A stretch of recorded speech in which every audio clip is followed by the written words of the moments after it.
Before we get into that, I just wanted to point out and make sure it was on record that when I searched for Churchill Dog, it was not that dog. It was a dog that looks like Winston Churchill. Oh, thank you for sharing that. Lost in space, but that's okay. Climb aboard the Brand Spaceship today.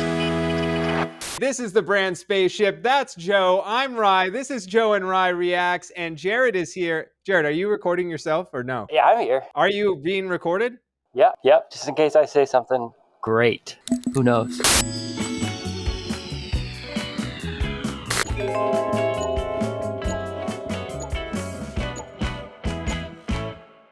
Here's the thing. This episode is where the head creative that works with me, whose name is João, which I'm sure I still pronounce slightly incorrect. He's from Brazil. That is a name that Americans cannot say. Buongiorno. He is legit. He's incredibly creative, incredibly talented, and what I like most about working with João is that he disagrees with me a lot. Meaning he has different aesthetic tastes than me, and I think the fact that we don't always agree makes for better content in the end.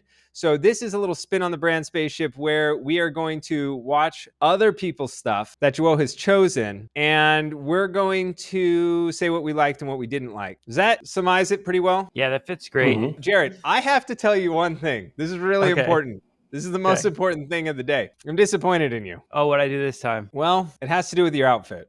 Oh, it's my shirt? Here is the deal. I took time today to get ready, and I thought to myself, I know I'm in space and I only have a few shirts, but Jared's gonna pull out all the stops and he's gonna try and have his best fit on. His outfit of the day is gonna be legit. So I went full-blown smiley face because I was confident it could defeat your shirt. It can, clearly. I do have a reason for dressing like a normie today, is because I wanted to kind of flex on the fact that I have my whole wardrobe at my disposal while you just have a select few shirts that you brought with you to outer space. Here's the thing. My looks is nice. Yeah. Smileys. Okay, Jared, make this show work. Well, today, as Ryan mentioned, we thought it would be fun if we show some of João's favorite videos, favorite ads, and Ryan and João disagree about them. So that's what we're going to do today. We'll start with 3, and then we'll see where the wind takes us. Or in your case, Ryan, there's no wind in space, so we'll see where the void takes us. Do you want to say anything, João, to preface this? I don't know. Hi, I'm João. True. I will say, though, that I'm pretty sure I failed my assignment already. We'll see. You think we're going to agree? I really think you're going to like these videos. Okay, cool. The only thing I wasn't sure about was Jared's framing this as, and these guys are going to fight it out because they don't like the same shit. Yeah, that's not going to happen. Zuckerberg versus Musk. For the heavyweight championship of the world. In a cage match. Have you heard about that? Anyways. On to the first video. Can I say one last thing? There's an overall theme to these selections. I put a lot of thought into these, and the theme is simple concepts because I'm very attached to this idea, and I know it's something you guys have been talking a bunch about. And cool. Yeah, I think it's a cool subject to discuss. All right, here comes the first video for you. All right, you ready for this?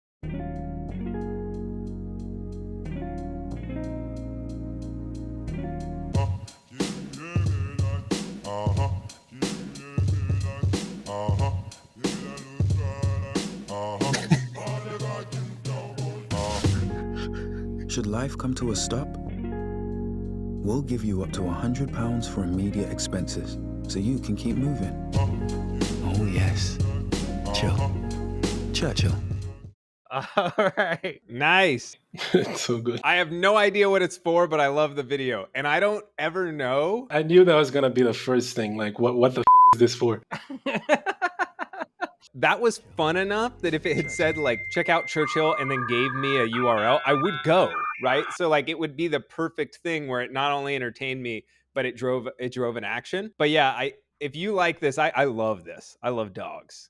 I almost thought it was an ad for life insurance at first, where it was like, if life comes to a stop, and I was like, oh my gosh, it went so dark. Like it's just one of these slides that goes over a cliff, and then it's like, if life comes to a stop, and then he just launches off. Yeah. It's like you killed a dog, man.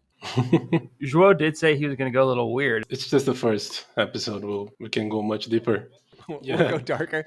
So, João, let us know, why did you choose this? And what is your overall opinion of this? I think there's a bunch of things that caught my attention. One thing that's very interesting to me is that I showed it to Jared earlier, and he didn't know it was a CG dog, which makes me think about the idea of who are we making content for? Jared. Definitely not for us. Yeah, not for people who can tell the difference. I also think, to be honest, I still don't have a clue what it's for. I don't know what that company does. You didn't look it up? No. I don't think it matters, at least not to our purpose. The thing is, doesn't it make you want to know? And is that not good enough for the purpose of the video? Oh, here we go. This one has a dog. It's insurance. Oh, is it? Interesting about CGI. I think a lot about us just doing things fully in CGI often, because the truth is, at this point, we could pull something off like that, and it would be cheaper for sure than trying to film a dog going down a slide. We can put in right now, we actually just wrapped on this ridiculous situation on a shoot where there were bags on the back of this bike that were in the wrong position, and we fully did it in CGI. And I will tell both of you, I've shown this to a few people and like, you all can do that? And I'm like, yeah. And to me, that's the moment where it's almost like it's Hollywood level, right? When you can just mix and match something made in a computer with live action. But in this case, the ability to just do it in a computer and no one knows. Very interesting. Anything else to say about it, João? Like I said at the beginning, I was looking for simple concepts, not necessarily simple shoots. This is a pretty high-end shoot. Through all the videos that we're going to see, the most amount of work is concentrated more on the pre-production side and post-production, a lot more than the production itself. One of the things we talk about, João, a bunch at Mile 80, right, is building an asset library, like allowing whatever you shoot or whatever you create to help facilitate creating more content with everything else you've created before. And that ad is so specific. How often are you going to want to show the dog on a slide? Initially, when we watched it, I was like, there's no other purpose for this content. But then when you go to their site, they advertise this dog. This dog is their character. So the truth of the matter is having a high-end CGI dog, right, for this brand, because that's their character, this dog, is very valuable when it comes to building up an asset library. But I still would say that for me, even though I really dug it, I love how simple the concept is. It is what people would call high concept, right? Where it's just like, it's all the concept. It's like, listen, they're going down a slide and then they stop because it would be really funny for a dog to go down a slide. As much as I like that, I still don't think it's the most valuable use of money in terms of a reusable asset. Now, with that being said, they did end up on our show because it's an interesting, funny ad.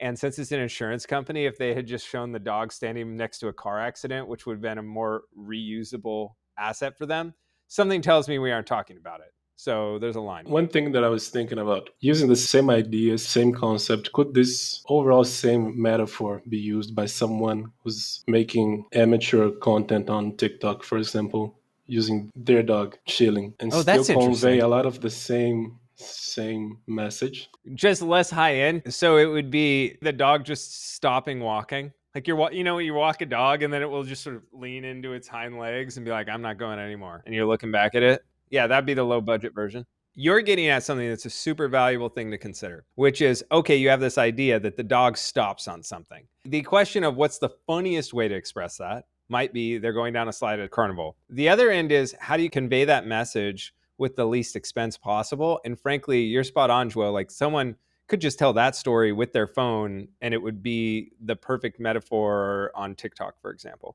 How much do you guys think that cost? I want to hear João's number. Oh, I have no idea. This is something else that I wrote down. Can we watch this again? Because Yeah. I don't want to give numbers without clarity. I have a BTS of it if you want to take a look at it as well. Oh yeah. Let's show the BTS. Let's share that. That would be great. Before we get into that, I just wanted to point out and make sure it was on record that when I searched for Churchill Dog, it was not that dog. It was a dog that looks like Winston Churchill. Oh, thank you for sharing that. That's also a CGI dog. They could have gone that route. Anyways, wanted to point that out. Okay, send me the BTS, João. So that, yep, here it is. All right. Producer Jared doing the job. Applause. Please don't create more sound effects demands for our editor. That is much appreciated, João. All right. Okay, cool. Here we go. Yeah, let's watch it. I'll shut up.